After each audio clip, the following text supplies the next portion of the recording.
ओम शांति। आज 7 जून 2023 की साकार मधुर महावाक्य है। आज बाप दादा बोले, मीठे बच्चे, तुम्हें देह सहित इस सारी पुरानी दुनिया का त्याग करना है, क्योंकि तुम्हें गाइड द्वारा सच्चा रास्ता मिल गया है। बाप दादा ने प्रश्न किया, ईश्वरीय प्लान के अनुसार किस कर्तव्य में कल्याण समाया हुआ है? उत्तर, यह महाविनाशी का जो कर्तव्य है, जिसमें सारी बेहद की पुरानी दुनिया खत्म होनी है, इसमें कल्याण समाया हुआ है। मनुष्य समझते यह बहुत बड़ा अकल्याण है, लेकिन बाप कहते, मैंने ये ज्ञान यज्ञ जो रचा है, इसमें सारी पुरानी दुनिया की आहुति पड़ेगी, फिर नई दुनिया आएगी। गीत ओम नमः शिवाय। ओम शांति। बच्चों ने गीत सुना। यह महिमा किसकी थी?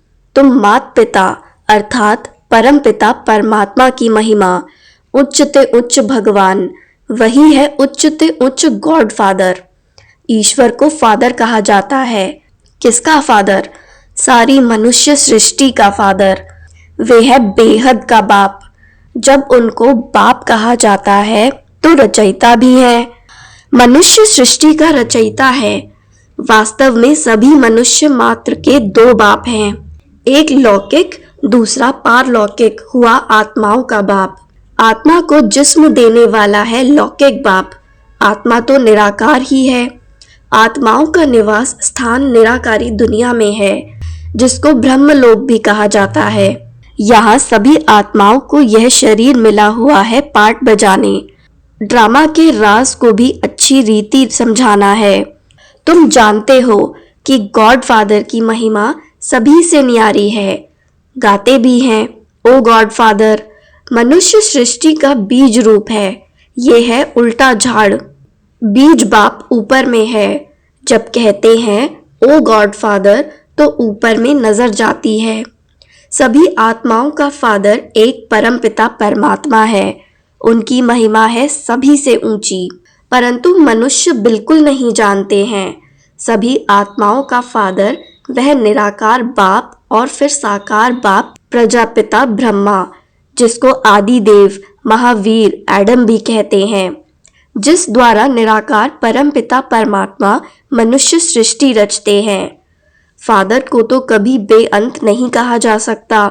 जैसे लौकिक फादर रचना रचते हैं, स्त्री को अडॉप्ट कर फिर उनसे बच्चे पैदा करते हैं, तो उसको फादर कहा जाता है।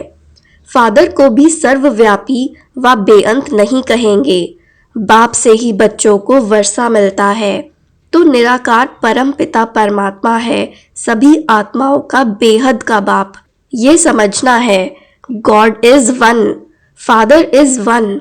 अभी आत्मा अपने फादर को भूल गई है। फादर को भूलने कारण सभी मनुष्य मात्र ऑर्फन बन गए हैं। फादर को न जानने कारण बहिष्ठ को यानी रचना को अथवा भाई बहन को याद करते रहते हैं। फादर को भूल आपस में ही लड़ते झगड़ते रहते हैं, निधन के बन पड़े हैं। वर्षा मिलता ही है उस बाप से। ब्रह्मा विष्णु शंकर भी उनकी रचना है। ब्रह्मा विष्णु शंकर है सूक्ष्म वतनवासी। सूक्ष्म वतन के ऊपर है मूल वतन, जहाँ परम पिता परमात्मा रहते हैं। हम आत्मा भी वहाँ की रहवासी है। आत्मा कहेगी वह है स्वीट गॉड फादरली होम, निराकारी दुनिया। इन वतनों को जानना है। 3 लोग कहते हैं, मूल वतन, सूक्ष्म वतन और स्थूल वतन। उच्चते उच्च है बाप, करण करावनहार, क्रिएटर, डायरेक्टर परम पिता परमात्मा है। पहले ब्रह्मा विष्णु शंकर को क्रिएट करते हैं, फिर ब्रह्मा द्वारा ब्रह्मा मुख वंशावली ब्रह्मा कुमार कुमारियों को अडॉप्ट करते हैं। देलवाड़ा मंदिर में भी आदि देव दिखाया है, नीचे तपस्या कर रहे हैं। तुम्हारा ही यादगार खड़ा है। जिन्होंने भारत को पतित से पावन बनाया है, उन्हों को यादगार खड़ा है। सभी सजनियों का साजन एक है। बरोबर मंदिर में जगत अम्बा और जगत पिता बैठे हैं, राजयोग की तपस्या कर रहे हैं। भगवानुवाच, मैं ब्रह्मा तन द्वारा बैठ तुमको राजयोग सिखलाता हूँ। जगत अम्बा भी है। प्रजापिता ब्रह्मा भी है और ब्रह्म कुमार कुमारियां भी हैं, अधर कुमारियां भी हैं। मंदिर वाले खुद नहीं जानते कि कुमारियां कौन, अधर कुमारियां कौन है। जरूर जगत अम्बा, जगत पिता के बच्चे होंगे। उन सबको बैठ राजयोग सिखाते हैं। पहले पहले ब्रह्मा को कैसे रचते हैं वह भी बताते हैं। साधारण तन में वानप्रस्थ अवस्था में प्रवेश करता हूँ तो ये आदि देव हुआ ना। प्रजापिता ब्रह्मा जिसको महावीर कहते हैं वह किसका बच्चा है। बाप बैठ समझाते हैं कि मैं इस ब्रह्मा तन में प्रवेश करता हूँ, मेरा नाम है शिव। ऐसा नहीं बाप आते ही नहीं हैं, गाया हुआ है यदा यदा ही। इस समय है ही पतित दुनिया, पावन दुनिया कैसे बनती है वह समझना चाहिए। बाबा समझाते हैं मैं ही सद्गति दाता हूँ। गंगा नदी को गति सद्गति दाता नहीं कह सकते। पतित पावन परम पिता परमात्मा ही है। वह हेवनली गॉड फादर ही स्वर्ग की स्थापना करते हैं। जबकि उनकी संतान है तो फिर क्यों नहीं गॉड फादर से स्वर्ग का वर्षा मिलना चाहिए। समझ की बात है ना। दिलवाड़ा मंदिर में भी पूरा यादगार है। नीचे तपस्या में बैठे हैं, ऊपर में स्वर्ग का यादगार है। देवी देवताएं भारत में ही थे। जरूर बाप आते हैं पतितों को पावन बनाने। कहते हैं मैं कल्प कल्प कल्प के संगम युगे युगे आता हूँ। संगम युग है ऑस्पिशियस युग, जबकि कलयुग के अंत में मैं आकर सतयुग की स्थापना करता हूँ। यह बाप बैठ समझाते हैं। वह जन्म मरण रहित है। मनुष्य को भगवान नहीं कहा जा सकता। मनुष्य तो 84 जन्म लेते हैं। तुम बच्चे जानते हो यह है मृत्यु लोक। सतयुग को कहा जाता है अमर लोक। ये है रौरव नर्क। मनुष्य मात्र सब एक दो को काटते रहते हैं। भारत ही पावन था जिसमें देवी देवताएं राज्य करते थे। बाप आते ही हैं पतित दुनिया पतित शरीर में। जरूर जो पहले सतयुग में आए होंगे उनके ही अंतिम जन्म के तन में बाप आए होंगे। गाया भी जाता है आत्मा परमात्मा अलग रहे बहुकाल। पूरा हिसाब हो गया ना। पहले पहले आदि सनातन देवी देवता धर्म वाले ही थे। 84 जन्म भी उन्हों के ही हैं। इस्लामी बौद्धि आदि 84 जन्म नहीं ले सकते हैं। भारत है ही परम पिता परमात्मा का बर्थ प्लेस। सब खंडों से उच्च है भारत खंड। परंतु अभी है कलयुग। बाबा ने समझाया है वह है अविनाशी वर्ल्ड ड्रामा। इसका कभी विनाश नहीं होता। वर्ल्ड की हिस्ट्री ज्योग्राफी रिपीट होती है। जो इस नॉलेज को जान स्वदर्शन चक्रधारी बनते हैं वो ही चक्रवर्ती राजा बनेंगे। भारत में जब देवी देवताओं का राज्य था तो और कोई धर्म नहीं था। नए भारत में नई राजधानी देवी देवताओं की थी। वर्ल्ड ऑलमाइटी अथॉरिटी का राज था। उन पर कोई जीत पा न सके। श्री लक्ष्मी नारायण सारे विश्व के मालिक थे। उन्हों को विश्व का मालिक बनाने वाला जरूर विश्व का रचयिता ही होगा। वह है परम पिता परमात्मा गॉड फादर। इस समय देवी देवताओं का नाम निशान नहीं है। देवी देवताओं के सिर्फ चित्र हैं, परंतु उनके ऑक्यूपेशन का कोई भी जानता नहीं। इस समय गवर्नमेंट में भी कोई ताकत नहीं रही है। अपने धर्म का पता नहीं है। कहा जाता है रिलीजन इज माइट। रिलीजन स्थापन करने वाला है बाप। उनको ही सर्वशक्तिमान कहा जाता है। तो गॉड फादर फादर भी है। फिर उनको नॉलेजफुल कहा जाता है तो टीचर भी है। और फिर उनको पतित पावन कहा जाता है तो सतगुरु भी है। उनका कोई फादर नहीं। वह है सुप्रीम फादर, सुप्रीम टीचर, क्योंकि नॉलेजफुल है। और कोई भी मनुष्य ड्रामा के आदि मध्य अंत की नॉलेज को नहीं जानते। सद्गति दाता भी सबका वह एक है। उनका कोई गुरु नहीं। वही बेहद का बाप, बेहद का टीचर और बेहद का सतगुरु है।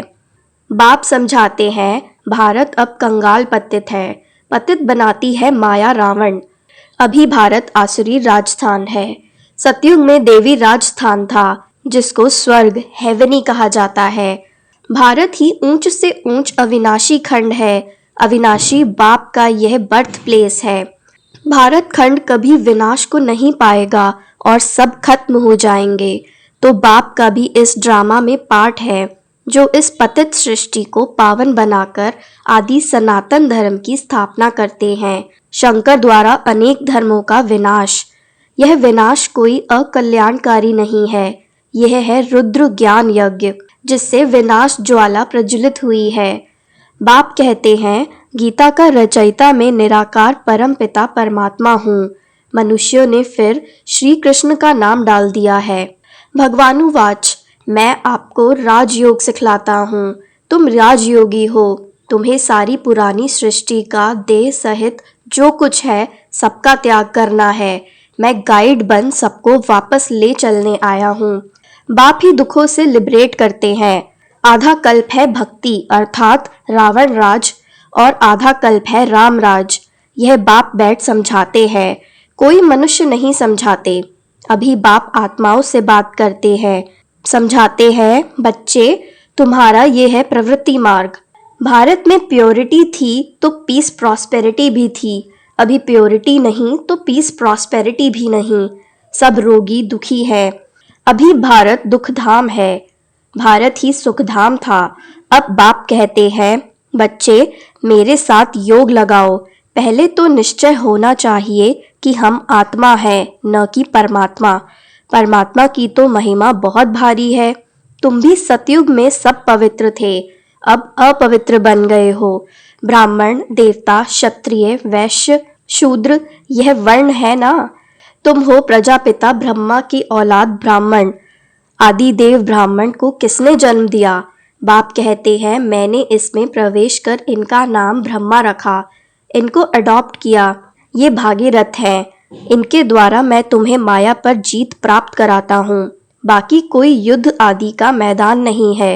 हिंसा डबल होती है, एक तो काम कटारी की हिंसा, दूसरी फिर एक दो को मारने की हिंसा। बाप कहते हैं, यह काम महाशत्रु है, इनसे तुमने आदि मध्य अंत दुख पाया है। रावण राज द्वापार से शुरू होता है, जबकि ब्रह्मा की रात शुरू होती है।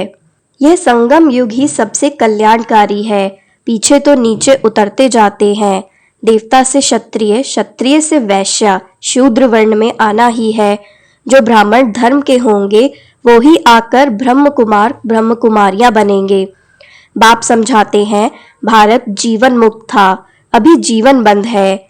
बाबा आकर सेकंड में जीवन मुक्ति देते हैं। बाप से भारत को कल्प कल्प बेहद सुख का वर्षा मिलता है। मुक्ति जीवन मुक्ति का वर्षा मनुष्य को दे न सके। पार ले जाने वाला एक ही सतगुरु है। तुम विश्व के रचयिता बाप द्वारा विश्व के मालिक बन रहे हो। बाप कहते हैं, मैं तो निष्काम हूँ। ब्रह्मा द्वारा तुमको विश्व का मालिक बनाकर मैं वानप्रस्थ में बैठ जाता हूँ। गाया जाता है, दुख में स्मरण सब करें, सुख में करे न कोई। अब सब भक्त एक भगवान को याद करते हैं, फिर सर्वव्यापी कह देते हैं, तो भक्त कैसे ठहरे? यह उल्टा ज्ञान है। बाप तो रचते हैं मुख वंशावली, तुम हो प्रजापिता ब्रह्मा की मुख वंशावली। वह ब्राह्मण है कुख वंशावली। वे जिस्मानी पंडे, तुम हो रूहानी पंडे। बाप सब आत्माओं को कहते हैं, अब तुम मुझ बाप को याद करो। बाप को थोड़े ही भूलना चाहिए। बाप को भूला तो वर्षा कैसे मिलेगा? बाप कहते हैं, मामेकम याद करो, बाकी सब है रचना, उनसे वर्षा नहीं मिल सकता। अच्छा, मीठे मीठे सिख लदे बच्चों, प्रति माता पिता बाप दादा का याद प्यार और गुड मॉर्निंग। रूहानी बाप की रूहानी बच्चों को नमस्ते। धारणा के लिए मुख्य सार। पहला पॉइंट, ड्रामा के रास को अच्छी रीति जानकर पाठ बजाना है। अभी हम धनी बाप के बने हैं, कब आपस में लड़ना झगड़ना नहीं है। सेकंड पॉइंट, बाप गाइड बन सबको लेने आया है। अब देह सहित सब कुछ भूल एक बाप को ही याद करना है। वरदान, मेरा बाबा इस संकल्प द्वारा हर कदम में मदद का अनुभव करने वाले निश्चय बुद्धि भव। ड्रामा अनुसार जो पक्के निश्चय बुद्धि हैं, दिल में संकल्प कर लेते हैं कि बाप मेरा, मैं बाप का, तो ऐसे बच्चों को स्वतः मदद मिलती है। सिर्फ सच्चे दिल से कहो मेरा बाबा, तो हर कदम में मदद की अनुभूति होती रहेगी। जिन बच्चों का एक बाप के साथ अटूट प्यार है, उन्हें कोई भी बात रोक नहीं सकती। बाप का प्यार सब बातों से पार कर देता है, वह उड़ते रहते हैं। आज का स्लोगन है, सदा बाप की लाइट माइट के अंदर रहो, तो माया आपके आगे ठहर नहीं सकती। ओम शांति।